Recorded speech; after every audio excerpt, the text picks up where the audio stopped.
Olá, povo de Deus, graça e paz, tudo bem com você? Espero que sim. Bom dia, boa tarde, boa noite, a depender do horário que você está entrando com a gente aqui no canal Colégio do Discípulo. Para você que sempre está com a gente aí, já é inscrito, sempre está assistindo aí os vídeos, muito obrigado. Não esqueça de dar o seu like, não esqueça de compartilhar. Deixa aqui a sua opinião, tá bom? Nos comentários. Quando você comenta, você faz com que o assunto não se limite apenas a esse vídeo, né? Mas que a gente continue conversando. Para você que está entrando a primeira vez, não é inscrito, eu já quero te pedir que fique até o final desse vídeo, tá bom? E não deixe de se inscrever, se inscreva no nosso canal, dê o seu like, ative aí o sininho das notificações para você receber qualquer conteúdo que a gente colocar aqui no canal, tá bom? Quando você faz tudo isso, você ajuda muito o canal, porque o YouTube vai entender que os nossos conteúdos precisam ter uma janela maior de visualizações. Então, você ajuda muito a gente, tá? Conto contigo. Comenta também esse vídeo, ainda que a sua opinião seja diferente. Compartilhe com alguém também esse vídeo, tá bom? Nos ajude a propagar a palavra de Deus. O assunto de hoje vai ser sobre a Escola Bíblica Dominical. Nós estamos no primeiro trimestre de 2024 da revista da CPAD, da classe dos adultos, revista comentada pelo pastor José Gonçalves, que tem como assunto Eclesiologia. Essa revista que tem por título O Corpo de Cristo, Origem, Natureza e Vocação da Igreja no Mundo. E olha, chegamos já na 7ª lição, passamos da metade do primeiro trimestre. E já sabemos qual é a nova revista, a revista do segundo trimestre, que tem por título A Carreira que nos está proposta, o caminho da salvação, santidade e perseverança para chegar ao céu. Revista essa que é comentada pelo pastor Osiel Gomes. E breve teremos aí mais novidades sobre o segundo trimestre, tá? Já estamos nos preparando. A lição de número 7, que vai ser ministrada presencialmente nas nossas igrejas, pelo menos na maioria delas, tem como título O Ministério da Igreja. Muito importante essa lição, porque o que a gente vê por aí são pessoas trocando ofícios, e então a gente precisa entender, saber distinguir, diferenciar o que são os ministérios da igreja, tá? Vai lá na descrição, tem link com subsídio, dinâmica, tudo para ajudar a sua lição, não só da classe dos adultos, mas de todas as classes. Juntos nós vamos sendo edificados pela palavra de Deus.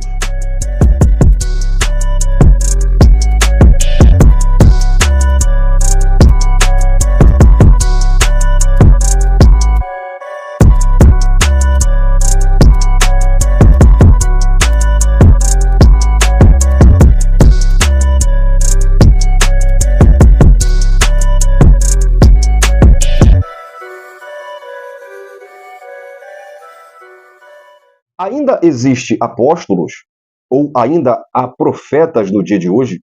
Quais são os ministérios da igreja? O dom de profeta, o ofício de profeta do Antigo Testamento e o dom de profecia são a mesma coisa? Todo cristão tem um ministério? Bom, se a igreja é organismo e organização, existem funções específicas, hierarquias, ofícios que servem para a organização do organismo. Nós vamos falar sobre isso, tá? Essa lição que tem por objetivo apresentar a doutrina bíblica do ministério sacerdotal observada na Antiga Aliança e praticada pelos crentes na Nova Aliança, elencar os cargos ministeriais instituídos na igreja primitiva e também explicar as qualificações de natureza moral e social exigidas para o exercício ministerial. Para isso, nós temos como texto áureo a Epístola de São Paulo aos Efésios, capítulo 4, versículo 11. E ele mesmo deu uns para apóstolos, e outros para profetas, e outros para evangelistas, e outros para pastores e doutores. A verdade prática nos diz que os dons ministeriais foram dados com o objetivo de edificar a igreja e promover a maturidade de seus membros, tá? Lembrando que lá na descrição também tem link das redes sociais do canal Colégio do Discípulo e também do Instagram Manual da EBD. Também tem um link do grupo no WhatsApp Manual da EBD, onde você tem vários professores capacitados de todos os estados do Brasil para ajudar na sua lição da Escola Bíblica Dominical. Lá a gente tem a leitura diária que é trabalhada e colocada todo dia para ajudar na sua lição da Escola Dominical. Lembrando que a leitura diária são pérolas muito importantes que você tem para trabalhar a sua lição, tá bom? Então vamos para a nossa leitura bíblica em classe, que se encontra na Epístola de São Paulo aos Efésios, capítulo 4, versículo 11 ao versículo 16. E ele mesmo deu uns para apóstolos, e outros para profetas, e outros para evangelistas, e outros para pastores e doutores, querendo o aperfeiçoamento dos santos, para a obra do ministério, para a edificação do corpo de Cristo, até que todos cheguemos à unidade da fé e ao conhecimento do Filho de Deus, a homem perfeito, à medida da estatura completa de Cristo, para que não sejamos mais meninos inconstantes, levados em roda por todo o vento de doutrina, pelo engano dos homens que com astúcia enganam fraudulosamente. Antes, seguindo a verdade em amor, cresçamos em tudo naquele que é a cabeça, Cristo, do qual todo o corpo, bem ajustado e ligado pelo auxílio de todas as juntas, segundo a justa operação de cada parte, faz o aumento do corpo para a sua edificação em amor. Cristo concedeu dons ministeriais à igreja. Após a consumação da sua obra redentora, o prometido revestimento de poder aconteceu no Pentecoste, distribuindo à igreja de Cristo bênçãos espirituais que incluem os dons ministeriais, como também os dons congregacionais. Os dons ministeriais são residentes, são dons específicos para pessoas específicas, para que essas venham desempenhar funções específicas. Existem chamados aonde as pessoas separadas para esses chamados são capacitadas para isso. Interessante é que esses dons ministeriais, a carta de Paulo aos Efésios diz que ele mesmo deu. Então esses dons são dados pelo próprio Cristo, diferente dos dons congregacionais, que são dons distribuídos a todos, ou dons espirituais. Também temos os dons de serviço, a gente vai ver mais um pouco para frente como tudo isso funciona. Tá? Agora, o versículo 12 ao versículo 14 mostra o propósito dos dons ministeriais, que é o aperfeiçoamento dos santos para a obra do ministério, edificar o corpo de Cristo, gerar unidade de fé, nos levar ao pleno conhecimento, tá? E nos levar também à maturidade espiritual. E o versículo 15 e 16 mostra o crescimento do corpo com o auxílio dos dons. Então, na lição anterior, a gente viu que a igreja é um organismo, e todo organismo ele requer uma organização. Então, nós vamos ver como os ministérios da igreja servem como uma capacitação para que haja essa organização. A introdução diz que nessa lição veremos o ministério em suas diferentes funções e ofícios, bem como as qualificações que biblicamente são exigidas para o seu exercício. Primeiramente, mostraremos que, de modo bíblico, todo cristão exerce um ministério sacerdotal, que o habilita a ministrar diante de Deus. Nesse sentido, não há diferença entre o membro e a liderança. Todos são sacerdotes de Deus. Por outro lado, as Escrituras mostram claramente que Deus escolheu determinadas pessoas para funções e ofícios específicos. Esses ministros chamados por Deus têm a função de servir a Igreja de Cristo e trabalhar no aperfeiçoamento dos santos. Então, o primeiro tópico fala sobre o ministério sacerdotal de todo crente. Subtópico 1, o sacerdócio no Antigo Testamento. Subtópico 2 mostra que essa é uma doutrina bíblica confirmada no Novo Testamento. E o subtópico 3 fala que essa doutrina foi uma doutrina bíblica resgatada na Reforma Protestante. Então, ministério nada mais é do que serviço, ofício. Existem pessoas separadas e capacitadas para exercer funções no corpo de Cristo. Então, no período veterotestamentário, antes mesmo de Moisés, antes mesmo de Deus instituir o sacerdócio, através de Moisés, a partir da família de Arão, o sacerdócio era um ofício feito pelo cabeça da família, o chefe da casa, o patriarca daquela família. Então, desde o tempo de Adão, em Gênesis 4, por exemplo, nós já vemos sacrifícios sendo apresentados. Na época de Noé, na época do patriarca Jó, que embora não tenha sua história escrita no livro de Gênesis, os eruditos, estudiosos, entendem que Jó viveu nesse período patriarcal. Também vemos o sacerdote Melquisedeque, por exemplo, na época de Abraão, como também o próprio sogro de Moisés era alguém que prestava um ofício sacerdotal. Porém, o sacerdócio era um ofício dos chefes da família, dos cabeças da família. Na dispensação da lei, Deus faz de Israel uma nação sacerdotal, um reino sacerdotal, no sentido de ser uma bênção para todo mundo. Então, saiu da esfera familiar para se tornar cerimonialista. Então eram pessoas da tribo de Levi, tá, que começou com a descendência de Arão e deveriam preencher uma série de requisitos para exercer tal ofício. E posteriormente, no tabernáculo, nós vemos que para cuidar das coisas do culto, da liturgia, Deus ele dividiu 3 casas, que eram os meraritas, os gersonitas e os coatitas, para executarem essa função. Portanto, se torna errôneo quando nós usamos o termo levita para se relacionar a quem louva, a quem canta. Primeiro que esse título não cabe mais no dia de hoje, porque o título de levita era para quem era da tribo de Levi.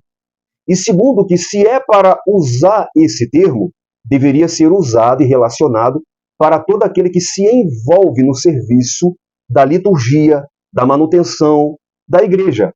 Então, trazendo para hoje, seriam pessoas específicas que cuidam do templo, cuidam do culto. Aquele que está na porta, aquele que lava o banheiro, aquele que leva água para o pregador, todos esses seriam levitas. Mas esse é um termo atribuído a Israel. No Novo Testamento, a igreja é um sacerdócio universal. Porque todos esses requisitos, toda essa cerimônia ritualista, Hebreus diz que tudo isso se cumpriu em Cristo. Hebreus 8:1, ora, a suma do que temos dito é que temos um sumo sacerdote tal que está sentado nos céus à destra do trono da majestade. O autor aos Hebreus diz que ele entrou de uma vez por toda no Santo dos Santos, ele se ofereceu como sacrifício perfeito, ele cumpriu todas essas normas, todos esses rituais, e o antigo sacerdócio era um tipo de Cristo. Então ele tipifica a obra redentora de Cristo. O próprio Pedro escreve que, pelo sangue de Cristo, o Cordeiro perfeito, nós fomos feitos sacerdócio universal de Cristo. Primeira Epístola de Pedro, capítulo 2, versículo 5. Vós também, como pedras vivas, sois edificados casa espiritual e sacerdócio santo, para oferecer sacrifícios espirituais e agradáveis a Deus por Cristo Jesus. Apocalipse capítulo 5, versículo 10, diz que com o sangue de Cristo, ele comprou homens de toda tribo, e língua, e povo, e nação, e para Deus os fizeste reis e sacerdotes. Então, não se limita mais a uma nação, a uma tribo, a um povo. Não precisa mais fisicamente ser perfeito e preencher aquela série de requisitos. Então, daqui surge uma pergunta. Se o sacerdócio é universal, se todos nós somos sacerdotes perante Deus, então todo mundo pode fazer tudo? Obviamente que não. Existem chamadas específicas. O sacerdócio universal está no âmbito familiar. Por isso, Deus primeiro originaliza a família, para então da família ele originalizar o sacerdócio. Então, qualquer ministério vai começar dentro da sua família. Paulo diz a Timóteo, 1 Timóteo 3, versículo 4 e 5, que o obreiro ele deve primeiramente governar o seu próprio lar. Porque se ele não governa a sua própria casa, ele não está preparado para cuidar das coisas de Deus. Porque todo ministério começa dentro da própria casa. Então, há uma diferença. Somos sacerdotes espirituais. Oferecemos sacrifícios espirituais a Deus. Como sacerdote, nós oferecemos o próprio corpo em sacrifício vivo, conforme Paulo diz aos Romanos capítulo 12, versículo 1. Rogo-vos pela compaixão de Deus que apresentei o vosso corpo como sacrifício vivo, santo e agradável a Deus. Ministramos o louvor com frutos dos nossos lábios, Hebreus capítulo 13, versículo 15. Intercedemos um pelos outros, 1 Timóteo 2:1. E 1 Pedro 2:9 diz que nós somos sacerdócio real, a nação santa, o povo adquirido, e nós proclamamos as virtudes daquele que nos chamou das trevas para a sua maravilhosa luz. Nós mantemos a comunhão direta com Deus, conforme 2 Coríntios 13:13. Então, dentro do corpo, existem diferenciações. Israel era um reino sacerdotal para as nações, mas dentro de Israel haviam pessoas separadas para o sacerdócio interno. Assim, a igreja hoje, todos são sacerdotes, mas alguns são ministros. É por isso que o texto de Efésios capítulo 4, versículo 11, diz que ele mesmo deu uns, então não são todos. Então, ser sacerdote significa que todos nós hoje temos acesso direto ao Pai, e não que todos nós podemos fazer qualquer coisa. Existem pessoas aí achando que tem autoridade para batizar, achando que tem autoridade para pastorear, achando que tem autoridade para fazer o que quer. Não. Você tem hoje um acesso direto ao Pai, mas isso não faz de você um ministro do Evangelho. No subtópico 3, nós vemos que, do ponto de vista histórico, a Igreja Católica ela ignora o sacerdócio universal. Então a Igreja Católica ela tem o Papa como vigário de Cristo, que é uma espécie de representante, de substituto de Cristo. E o sacerdócio ele se limita aos padres da Igreja Católica. Isso foi resgatado no século XVI com a Reforma Protestante liderada por Martinho Lutero. Então, com o resgate dos princípios bíblicos, da sola escritura, foi resgatado o sacerdócio universal de todo crente. Então, a doutrina bíblica do sacerdócio universal do crente é um fato na nova aliança. A igreja constitui o sacerdócio universal de todos os crentes. O tópico 2 fala da estrutura ministerial do Novo Testamento. O subtópico 1 fala do ministério quíntuplo. E o subtópico 2 fala do serviço de diáconos e presbíteros. Efésios 4, versículo 11, nós vemos um ministério quíntuplo. Ele deu uns para apóstolos, profetas, evangelistas, pastores e mestres. Então são dons ministeriais. Tá? É importante a gente fazer uma diferenciação entre dons. Existem dons ministeriais, existem dons de serviço e existem dons espirituais. Os dons ministeriais são os listados em Efésios 4:11. E eles são dados pelo próprio Cristo. O próprio texto diz, ele mesmo deu. Os dons de serviço são listados por Paulo em sua epístola aos Romanos, capítulo 12, versículos 7 e 8. É o de ensinar, o de exortar, o de repartir, liderar, exercer misericórdia, e são concedidos segundo a graça. Romanos 12, versículo 6, tendo diferentes dons segundo a graça. Os dons ministeriais são dados por Jesus. Os dons de serviço são dados segundo a graça. E também temos os dons espirituais, que são listados em 1 Coríntios 12, do versículo 1 ao versículo 10. E os dons espirituais, eles estão separados em dons de revelação, dons de poder e dons de elocução verbal. Os dons de revelação são dons da palavra de sabedoria, palavra da ciência e discernimento de espírito. Os dons de poder são os dons da fé, os dons de curar e os dons de operação de maravilha. E os dons de locução verbal são os dons de profecia, os dons de variedade de língua e os dons de interpretação de língua. Todos esses são concedidos pelo Espírito Santo. 1 Coríntios capítulo 12, versículo 8. Porque a uns, pelo Espírito, é dado. Tá? Então, qualquer um pode ter um dom espiritual, assim como o dom de serviço. Mas os dons ministeriais são exclusivos para os que Jesus chama e qualifica para exercer esse chamado. Então, aqui entra também uma pergunta. Existe o ministério feminino? Hoje nós vemos bispa, pastora, e eu já ouço até falar em presbítera. É válido, é bíblico. Nós não vamos estender isso aqui, mas vamos deixar para a nossa conversa sobre EBD, tá bom? Então nós vamos falar sobre o ministério feminino, tá ok? Então a igreja ela começa com os apóstolos, que receberam diretamente de Jesus essa função. E ninguém mais, nesse sentido, recebe. Então, a igreja ela está fundamentada na doutrina dos apóstolos, conforme Atos 2,42, conforme Efésios 2, versículo 20. Então, aqui se trata de dom de apóstolo. O termo que deriva do grego e significa literalmente enviado. Paulo diz que ele mesmo foi comissionado pelo próprio Senhor Jesus. 1 Coríntios 9:1, 1 Coríntios 15:8, ele também repete isso. O título de apóstolo, no sentido geral, refere-se àqueles que viram Jesus após a sua ressurreição e que foram pessoalmente comissionados por ele a pregar o evangelho e estabelecer igrejas. Por exemplo, os 12 apóstolos. O apóstolo Paulo, o apóstolo Matias, que foi colocado no lugar de Judas. O apóstolo Barnabé, citado em Atos 14, versículo 4.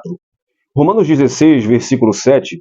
Saudai a Andrônico e a Júnia, meus parentes e meus companheiros na prisão, os quais se distinguiram entre os apóstolos e que foram antes de mim em Cristo. Então Paulo está dizendo que esses são apóstolos e que esses se destacaram entre outros apóstolos que tinha na igreja de Roma. Então também Gálatas 1:19 fala de Tiago, irmão de Jesus, como apóstolo. As palavras embaixadores e mensageiros, respectivamente referindo-se a Tito, a Epafrodito, no original do grego é apóstolo. Então isso também favorece o argumento de que o dom apostólico continua no dia de hoje. O colégio apostólico de Jesus foi constituído pelos 12 e o grupo foi fechado. E Apocalipse 21:14 diz que o nome deles está listado na Nova Jerusalém. Nesse sentido, não há repetição. 1 Coríntios 15:8, finalmente, como a um que nasceu fora de tempo, apareceu também a mim. Então Paulo ele diz que ele foi um apóstolo que nasceu fora de tempo. Agora, já os apóstolos, no sentido geral, refere-se àqueles que são enviados pelo Senhor Jesus e pela igreja para levar as boas novas de salvação a outros povos. Então, nesse sentido, existem homens que exercem um trabalho apostólico. Tá bom? Em segundo lugar, os profetas. Existe diferença entre dom de profecia, dom de profeta e o ofício de profeta do Antigo Testamento. Por exemplo, nós vemos que as filhas de Filipe possuíam um dom de profecia, mas elas não são chamadas de profetisas. O texto diz que elas profetizavam. Atos 21, versículo 9. Nós vemos que em Antioquia haviam doutores e profetas. Atos capítulo 13, Barnabé, Simeão, Lúcio, Manaém.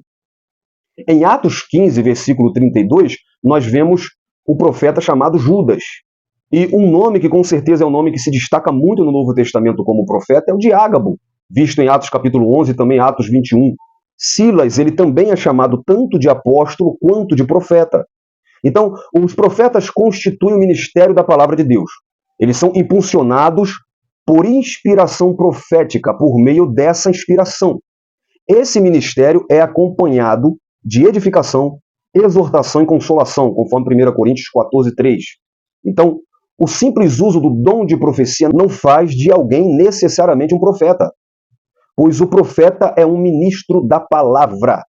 Então, principalmente a gente do meio pentecostal, não é profetada, não é alguém que entrega a profecia aqui, profecia ali. Isso não faz da pessoa um profeta. Profeta é alguém inspirado por Deus para falar da parte de Deus e transmitir a palavra de Deus. A maior profecia, gente, é a palavra de Deus. E essa profecia já está fechada, já contém toda a vontade de Deus.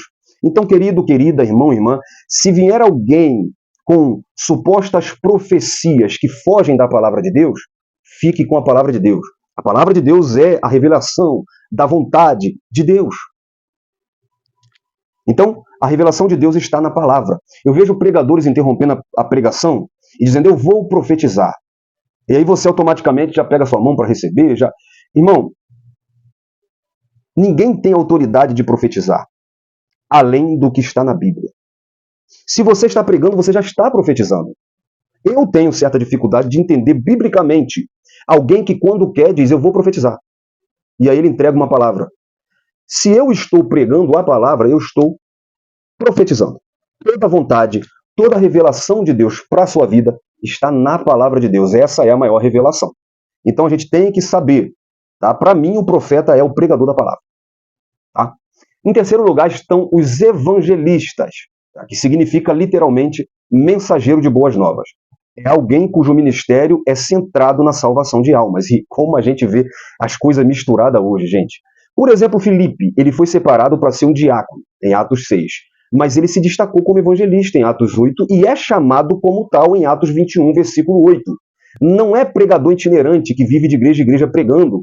É alguém que tem como foco, que tem como objetivo, que dentro do seu chamado está ganhar almas. Os missionários, por exemplo, eles são verdadeiros evangelistas. Porque eles vivem essencialmente para pregar o evangelho. Então, Paulo, lá em 1 Coríntios 1,17, pois Cristo não me enviou para batizar, mas para pregar o evangelho. Olha como que é necessário fazer essa distinção. 2 Timóteo 4,5, Paulo fala para Timóteo, faça a obra de um evangelista. Então, uma das características de quem recebe este dom ministerial é a dedicação ao evangelismo. Hoje, qualquer um tem título de evangelista. Evangelista hoje virou um título que precede pastor. Evangelista, gente, é alguém que se dedica exclusivamente a ganhar almas, tá? E pastor e doutores, ou mestres. Alguns querem unificar, né? E dizer que pastor e mestre são a mesma coisa. Porém, há uma certa distinção. O pastor possui a função de apacentar. Lembra que Jesus disse para Pedro, lá em João, capítulo 21, versículo 16, apacenta as minhas ovelhas. Já o mestre, ele possui a função de ensinar. Romanos 12, versículo 7, se o dom é servir, sirva. Se é ensinar, ensine. Só que é interessante que todo pastor, pelo menos um pastor, né, que preside, que dirige uma igreja, ele precisa ser apto a ensinar. 1 Timóteo 3, 2. Então, desse modo, nem todo mestre será um pastor, mas todo pastor precisa ser um mestre. Precisa ensinar, precisa doutrinar, precisa manejar a palavra, ter o domínio da palavra. Então, nós vimos um ministério quíntuplo. Mas e o presbítero e o diácono? Existe distinção. Por que diácono e presbítero não estão necessariamente aqui na lista do ministério quíntuplo? Porque existe uma separação. Diácono, por exemplo, ele não exerce um ministério. Por exemplo, um diácono não ministra a ceia do Senhor, ele serve. Porque o cargo diaconal é um cargo de serviço. Foi um cargo criado por causa da necessidade, do serviço social. Um presbítero, ele pode exercer uma função ministerial com a autorização do pastor presidente. Então, esses são cargos locais. No sentido literal, presbítero, bispo, pastor ou ancião são sinônimos no Novo Testamento. Então, vejamos a nossa visão olhando a declaração de fé das Assembleias de Deus. Na página 137, onde está tratando sobre a organização da igreja, sobre o tipo de governo da igreja e a separação dos ministérios da igreja, depois de falar do ministério da igreja, de pastores e evangelistas, que são ministros do evangelho, em quarto lugar, fala sobre os presbíteros. Os termos ancião, presbítero e bispo são sinônimos no Novo Testamento. Até mesmo os apóstolos se apresentam às vezes como presbíteros, como ocorreu com Pedro e João. Em nossa estrutura de governo, presbíteros e diáconos são cargos locais. Eles são consagrados ou separados nas igrejas locais. Os presbíteros como auxiliares dos pastores. Eles constituem o corpo auxiliar no governo da igreja sobre a presidência de um pastor. Ou seja, um presbítero é uma função local da igreja, assim como o diácono. Agora, um evangelista e um pastor são ministros do evangelho. Aonde ele chegar, ele é um pastor, ele é um evangelista. Agora, um presbítero, ele saindo necessariamente da igreja dele, ou um diácono, e indo para outra igreja, ele não é necessariamente um presbítero. Porque presbítero e diácono são cargos locais da igreja. Um diácono, ele é separado para servir e auxiliar no culto da igreja. Tá? Agora, um diácono pode pregar? Obviamente que pode. Ele pode dar um estudo? Claro que pode. A gente tem Estevão como exemplo, a gente tem Filipe como exemplo. Agora, existe uma diferença entre diaconato e diaconia. O diaconato é a função ministerial específica. É um ofício exercido por alguns que são separados para essa função. E a diaconia é o serviço comum na igreja. Então, desse ponto de vista, todo cristão, né, no sentido amplo, é um diácono, porque ele vive para servir a igreja, já que ele é um servo de Cristo. Então, Deus pôs na igreja apóstolos, profetas, evangelistas, pastores e mestres. Tá? E o tópico 3 vai falar sobre as qualificações para o ministério. Subtópico 1 fala sobre as qualificações de natureza moral.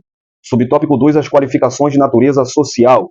E subtópico 3, qualificados para o ministério. Então, Paulo ele descreve nas suas epístolas, né, que diferente do Antigo Testamento, onde alguém, para exercer o ofício sacerdotal, precisava de qualificações físicas. Hoje não. O requisito não é mais qualificação física, mas precisa sim de qualificações. Qualificações morais e qualificação social, ou seja, precisa ter qualificações moral no caráter da pessoa e precisa ser pessoas que sejam sociáveis, até porque você vai lidar com pessoas.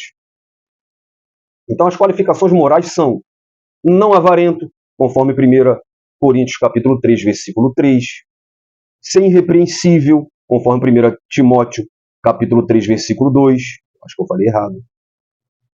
Não avarento, conforme 1 Timóteo capítulo 3, versículo 3, ser irrepreensível, conforme 1 Timóteo capítulo 3, versículo 2. Ou seja, alguém que não possua acusação válida, 1 Timóteo 3,10. E 2 Timóteo 2,15, precisa ser aprovado em tudo. Isso não significa ausência de pecado, mas uma vida ilibada, acima de qualquer acusação legítima de algum escândalo público. E as qualificações sociais são: não pode ser soberbo, isso é arrogante, orgulhoso, Tito 1,7 fala sobre isso. Não pode ser uma pessoa de difícil convivência social, alguém que devido à sua soberba mantém-se obstinado em sua própria opinião, age com teimosia e arrogância. O aspirante também não pode ser irascível, ou seja, truculento, violento, aquele que possui um temperamento colérico, uma pessoa que não pensa duas vezes antes de agir de forma descontrolada contra outro, desqualificando-o para o ministério do Senhor. O comentarista ele cita algumas, mas existe muitas outras qualificações, conforme citada em 1 Coríntios 3, do versículo 2 ao 10, onde Paulo cita bispo, que envolve pastor, presbítero, e também diácono.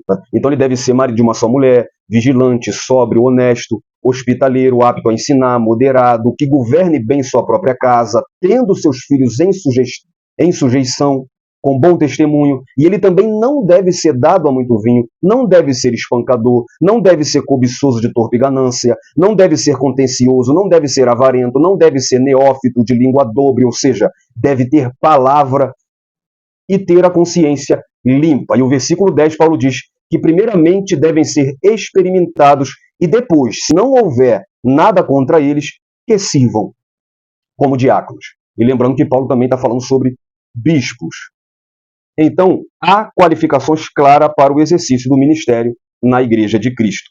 Então, a gente vê que Paulo ele salientou com muito critério uma importante verdade concernente à diversidade de ministério. Você lê Romanos 12, do 3 ao 8, 1 Coríntios 12, do 1 ao 30. Então, dentro da admirável unidade do corpo de Cristo, produzida pela obra do Espírito Santo, há uma rica diversidade. Nem todos os ministérios têm a mesma função, o mesmo dom ou o mesmo ofício. Assim como no corpo humano tem uma grande variedade de órgãos a fim de funcionar apropriadamente, o corpo de Cristo requer diversidade de ministério para que a igreja possa cumprir com eficiência as ordens de Cristo. Na diversidade da unidade brilha o interesse de Deus pelo indivíduo. A despeito de função, dom ou ofício, a despeito de quão atraente ou oculta seja a tarefa confiada a alguém, todos, aos olhos de Deus, são importantes. Cada crente será recompensado de acordo com a sua fidelidade. E a nossa conclusão diz que nessa lição nós vimos o ministério sob diferentes aspectos. Vimos que a doutrina do sacerdócio universal dos crentes é inteiramente bíblica. Todo crente tem o privilégio de apresentar a si mesmo e a outros diante de Deus, sem a necessidade de mediadores terrenos. Vimos também que Deus pôs na igreja alguns para o exercício de determinadas funções específicas. Esses ministérios devem ser vistos como os dons de Deus à igreja. E eu espero ter contribuído em mais essa lição e espero você até a próxima lição, permitindo Deus. Um abraço, fique na paz e Deus abençoe a sua vida.